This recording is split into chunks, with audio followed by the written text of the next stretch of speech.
বড় মশাই দিয়েছিল নদীতে জাল, তো আজকে বেশ কিছু চিংড়ি মাছ পড়েছে আর তার সাথে একটা বড় সাইজের চিংড়ি মাছ পড়েছে। আর দেখো জাল থেকে মাছগুলো ঝেড়ে নিয়ে জালগুলো হাওয়ায় শুকাতে দিয়ে দিয়েছে।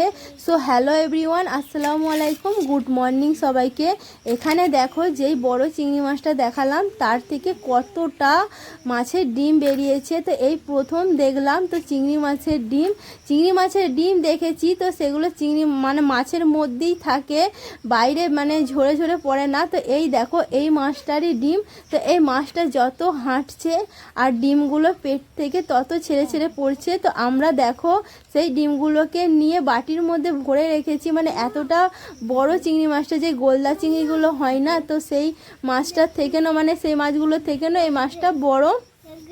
তো সেই কারণেই দেখো এত ডিম তো বাটিতে রাখতে হচ্ছে। আর এইদিকে দেখো মাছটা কীরকম হাঁটছে। তো আমার মাম্মাম তো এই মাছটাকে নিয়ে বেশ কিছুক্ষণ খেলা করলো, আর মাছটাকে দেখে তো ভীষণই খুশি হয়ে গেছে আমার মাম্মাম, আমারও বেশ ভালো লাগছে। আর এই দেখো চিংড়ি মাছের ডিমগুলো এই জায়গাটাতে ছিল, আর এখনও দেখো বেশ কিছু আছে। তো যত হাঁটছে তত মাছগুলো ডিমগুলো ছেড়ে ছেড়ে পড়ছে। তো যাই হোক, আমি এই প্রথম দেখলাম এত বড় চিংড়ি মাছ, আবার তার পেটের মধ্যে এত ডিম, বেশ ভালো লাগলো দেখে।